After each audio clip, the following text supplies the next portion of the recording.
to another episode of the Drinking Podcast. I think it's episode 13 now, I think. 13? Unlucky for some.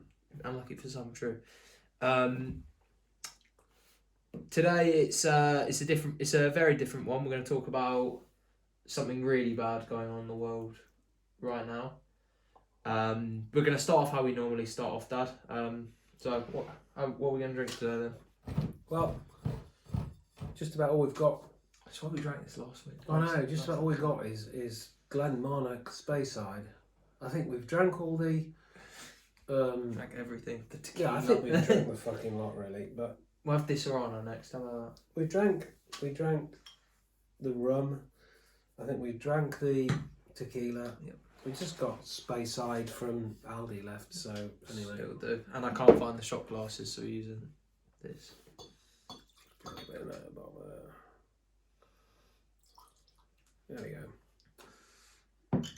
And you know, Glenmarnock Speyside from Aldi, really good. Cheers to the loosening up of lockdown by the looks of it. So let's hope lockdown is over soon. So anyway, we are going to talk today about I don't know, as an overall topic, racism, but in particular, George Floyd. Okay. So I know everyone will probably know him. Yep. I think it's going on everywhere, but just to put into some backstory on him, he was a 46-year-old man with two children. One was 20-something, I think 22. The other one was being 6. He used to play professional sports. He used to do a little bit of rapping as well when he was going through college and uni and stuff like that. And in the last 10 years or so, moved to Minnesota. Now, again, so that's our context for him. Now we're going to talk about Derek Chauvin. I don't know how to pronounce his name. Yeah, okay, so if you're going to talk about Floyd, and you've talked about his history, he was involved in criminal activity as well, wasn't he? In the past, he has been, and we'll get on to what he was getting pulled over for in a minute. But yeah, yes, he wasn't a smooth, clean sailing guy. He was clearly a lovely guy who wasn't aggressive to anyone. No. Even in the video, if you watch it, he till the very end is saying, "Officer, please, officer, please." If someone's on your neck, you're going, "Get the fuck off me, mate." Yeah. And he was polite till the end. So anyway, this Derek guy, well, he's got a history, a very, very bad one, actually. So in his police career, he has had 18 complaints from the public. 18 about aggression, racism, etc., etc. Yep. And I believe only 2 of those, have ended in some form of discipline. So why haven't Minnesota police dealt with that? Yeah, so I think what we need to... Is there an institutional thing going on? That's the thing. I know we're going to get onto him, the crime he committed in itself, but you are right, we need to strip it back. We do need to look at it actually technically his boss is also to blame. He's allowed him to get away with stuff. In the past, he's I think he's killed a black person by putting 16 rounds in them before, or something like that with other police officers. You don't need 16 rounds. That is so aggressive and so over the top, as we see what he was doing here. Yeah. I mean, your basic police training when arresting someone. Well, the only reason you shoot a weapon is if your life is in danger. If your life is in danger, and 1 or 2 rounds will kill a person. Most likely, and take your life out of danger. Yep. 16 is taking the fucking piss. Well, 16 rounds into anybody just seems like shooting a gun because I like to shoot a gun. Because I like shooting at someone. Yeah, I mean, and I don't know the circumstances. Yeah, they haven't really been too outlaying with the circumstances. If somebody's wearing a bulletproof vest and you put 16 rounds into a bulletproof vest and they've not gone down, and you well, fuck you, and they are keep still shooting. Yeah, and they they're are still a threat. still a threat to you, well, that's different. That's So very yeah, different. that's the thing. Again, we do have to be a little bit careful because we Of do course you have not to be know all the careful. details. But what we do know is he has had many problems in the past about his aggression and his racism, which his employer, being the police department, and his colleagues all knew about, and they were fine with this. Yeah. What do you think of that? Do you think, I don't know, if I had someone who I knew was very openly racist and very openly aggressive, if I was a boss in my department, You'd deal with it. they wouldn't. In a working environment, you'd deal with it. How many complaints would it take for you to do to sack them? Would you say? No, you can't say that because you have to let due process, and we don't know what the process is. And we don't know what the complaints have been. We don't know what the complaints have been. But he has. So let's be objective. We've got to play devil's advocate. Yeah. We do have to play devil's advocate. My point is to be objective and say that every complaint about somebody has to be investigated in the proper way. Yeah. It has to be investigated independently, and you have to have an outcome. Yep. The outcome is the outcome, and away you go. Yeah. So anyway, we're going to get on to the story now. So essentially, George Floyd was not convicted, but he was getting arrested for a forged $20 note. Okay. That was the crime he had committed. So this crime is what led this police officer to kneeing on his throat until he couldn't breathe anymore for nearly 10 minutes. Yeah. So firstly, it's very different when you're arresting someone who's committed murder and who's forged a $20 note, isn't it? Agreed. Depending on the human. So, for example, if you are chasing a mass murderer, then maybe, you make sure they stay down. Maybe, not by putting it on their neck, of course, but you maybe do have to get a little bit more aggressive, and you maybe... When someone's forged a $20 note, this might just be a computer geek for all we know. Yeah. So, what my view on this is that the police can never be judge, jury and executioner. Nope. Never. In any country. And they can't be shoot first, arse later, can they? So the police's job is to apprehend people that have been identified as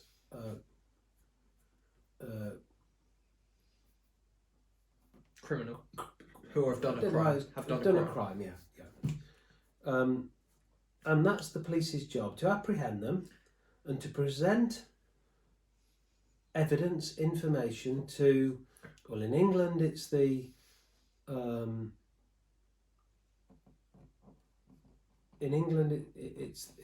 it's the what are they called? Court system. Yeah, but they're called something. What, jury? No, judge. No, it's the criminal evidence. Anyway, in England, the police present information which may or may not then lead to a prosecution. Yeah. Of some sort. In America, it might be slightly different, but ultimately... Yeah, because it is different in different states, isn't it? Yeah. But ultimately, the police... The job of the police is to just bring people evidence. In. It's just police officers, bring people in, if they have to, it's to bring people in who have done something wrong. Yeah. And then they leave that to their bosses, advisors, their lawyers to deal with what they've done wrong. All that. But they have to have... A police officer's job is they're told to do no something. More than that. No, they're told to bring someone in, whether that is for forging $20, maybe that's for a speeding ticket, maybe that's for a drug bust, maybe that's for a murder. No more than that. It's no more than that. Their job is to purely take people in. And this guy, and arguably, you could argue what his colleagues did was actually worse. They allowed him to do it.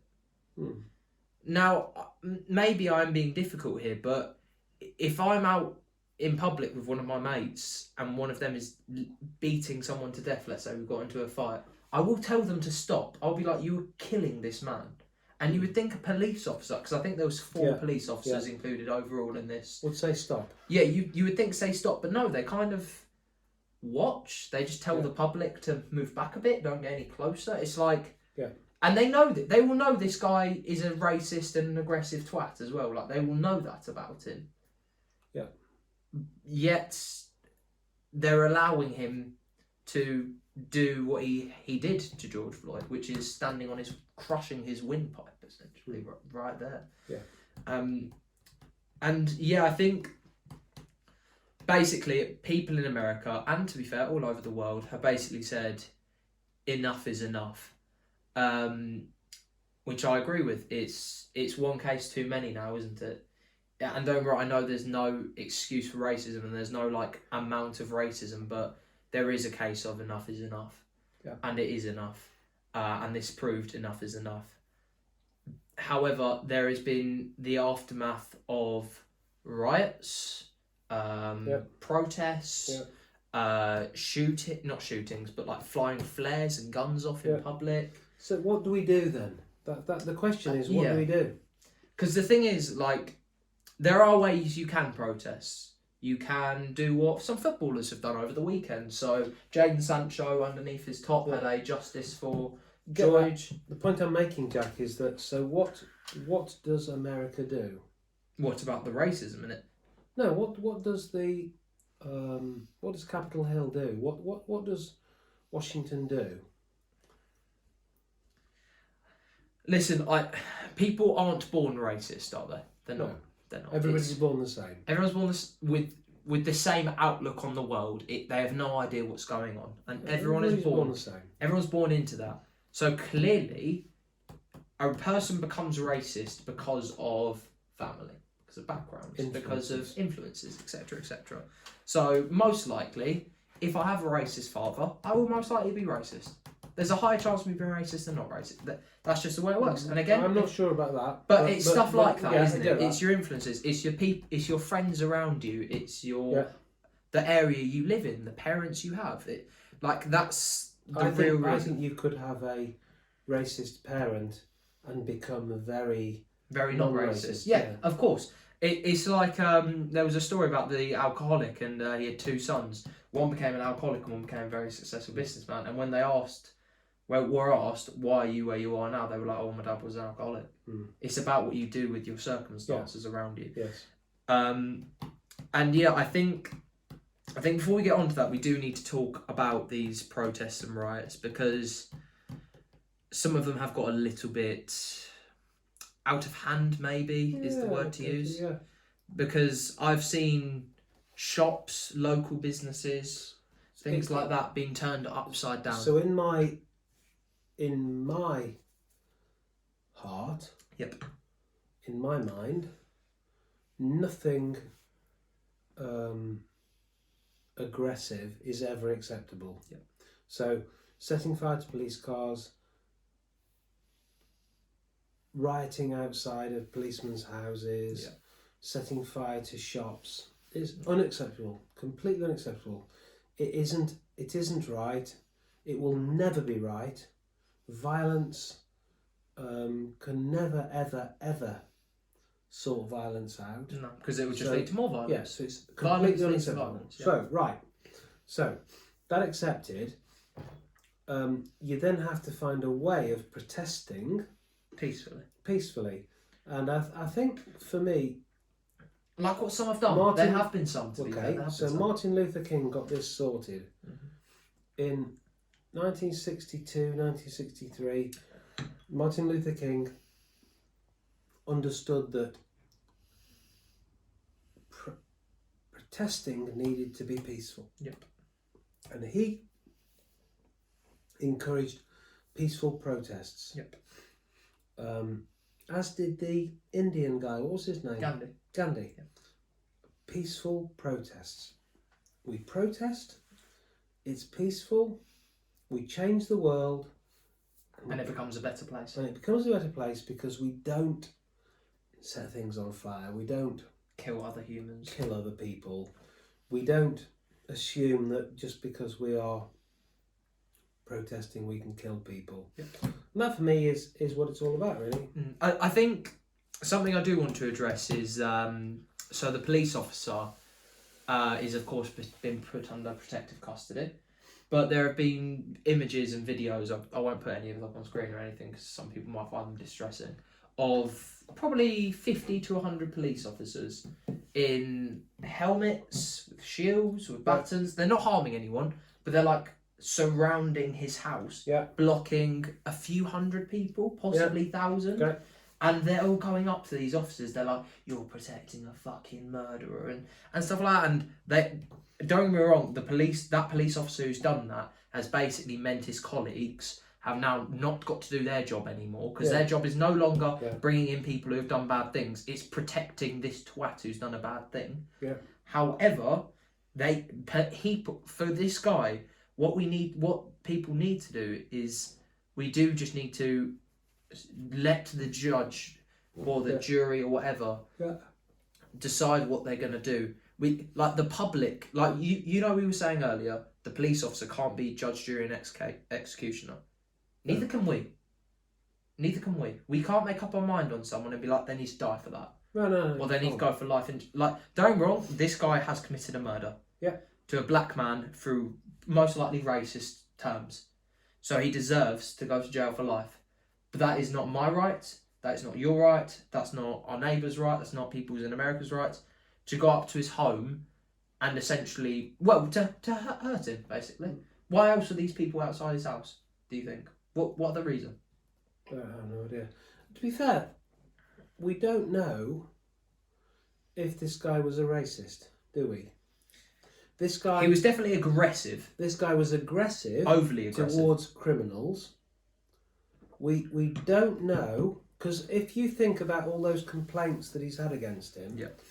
There isn't a percentage were of they how white many people, blacks, black people, yeah. whatever.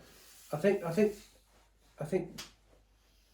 we can make assumptions about the fact that a white cop is killing a white cop is killing a black guy. Yeah.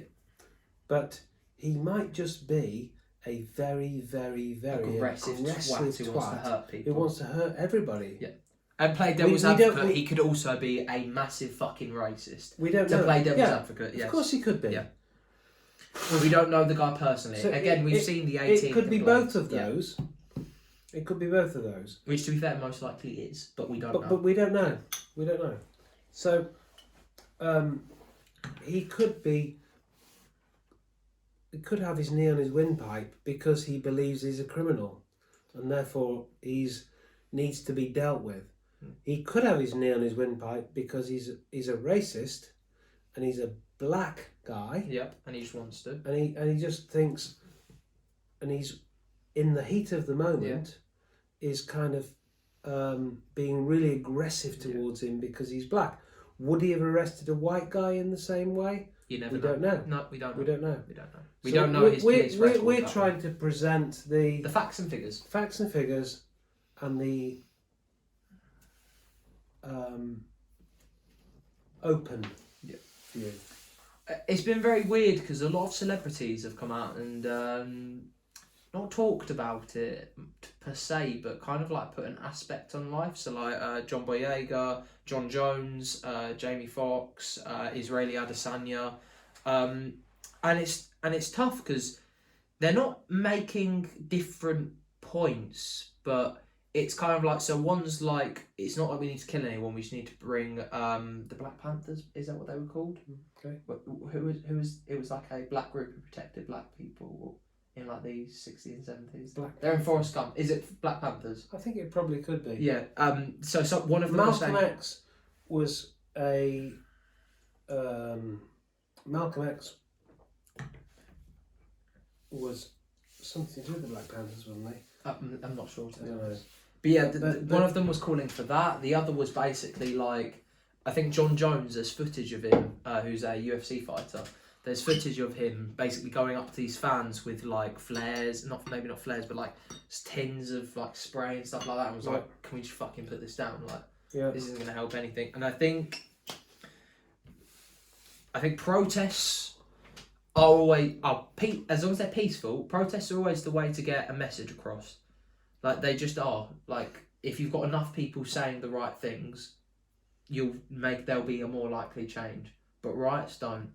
We saw that in England, the London riots a few years ago. Yeah. That was fucking mayhem.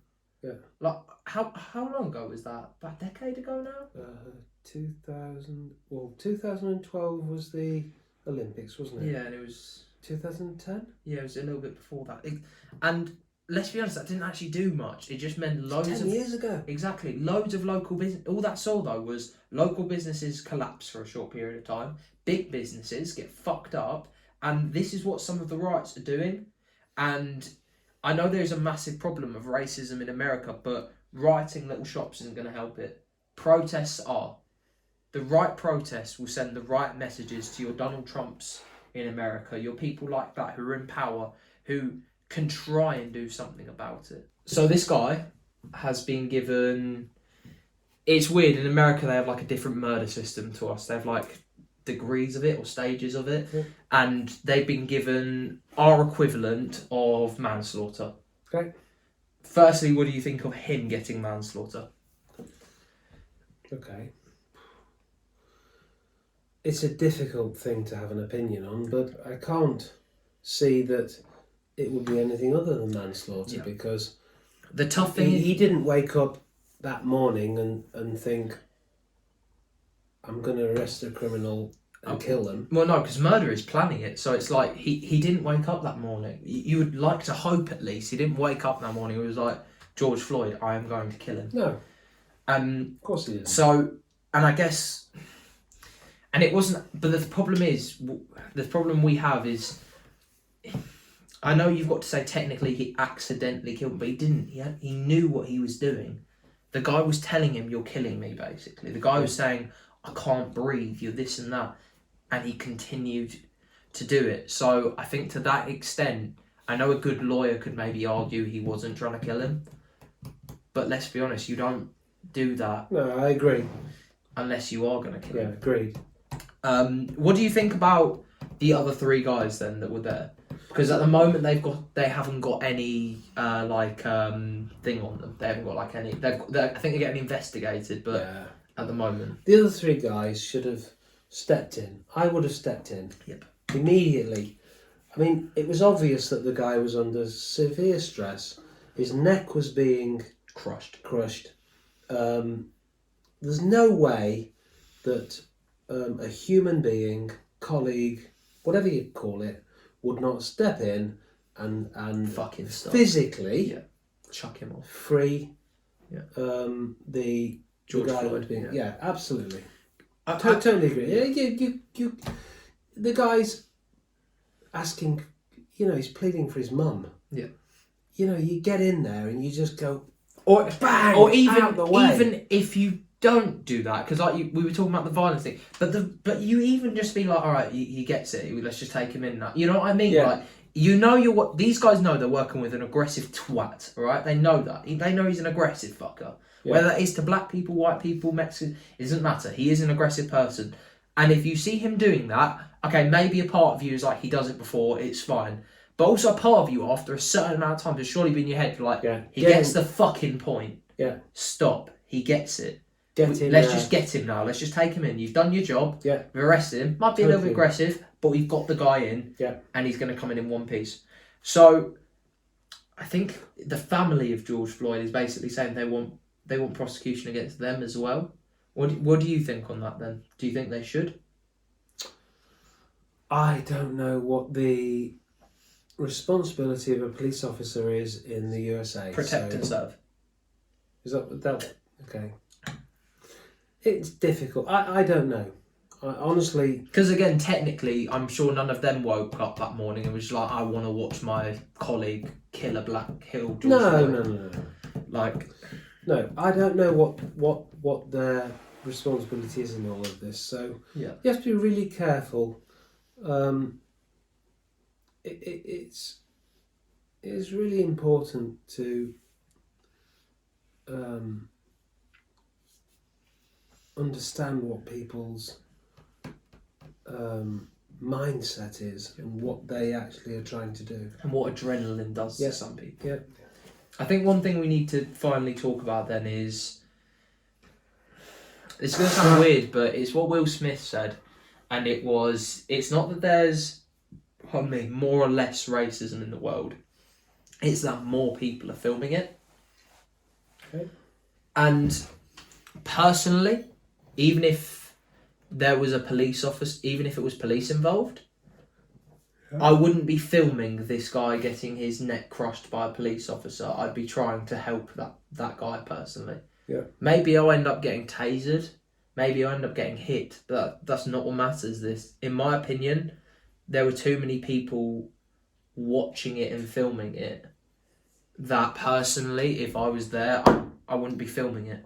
My first mind wouldn't be that. My first thought process would be, okay, it would probably be at first those police officers doing their job, and then after watching the severity and listening to this guy for this period of time, you'd be like, nah, fuck this. Okay, and I've seen this before because I've seen a video of in the States where somebody's fallen off a platform. Yep. And somebody's filming them getting hit by a train.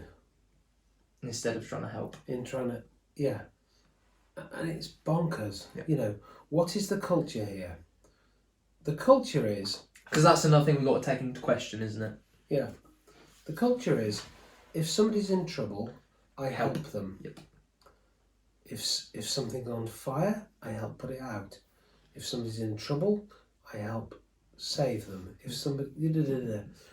If someone's got a cut, you put a plaster on it. It's that type of the whole mentality, thing. isn't it? So, all I would do is if somebody is being hurt by anybody, whether it's my colleague or it doesn't matter whether they're my colleague, I jump to action. Yeah. And try and help them. Yeah. And I think that's the problem we need to do. It's like what Will Smith said, it's not there's more racism in the world, it's not that there's more problems, you can analyse that, and it's not that there's not more problems in the world, it's just we can see more of it now. There's more on Instagram, there's more on Snapchat, there's more on YouTube, there's more of these problems for everyone to see, whereas there wasn't 20, 30 years ago, 40 years ago. Yeah. So you are right, it's do we also have to question the culture of helping other people, and I think we have to include the police officers in this bracket who were basically just watching them do that guy do what he did to George. Yeah. But I'm not sure really. I think we've said what we need to say, and I think we've got the evidence as much as we can well across without being too biased. So let's finish on a drink of this then, and then do you want to refill yours or? Yeah, no, I got a bit of there. Okay. Well, thank you guys for watching episode 13 of the Drinking Podcast. Please subscribe, leave a comment down below. I'd love to know everyone's thoughts on this. Like the video, and we'll see you guys next time. In a bit.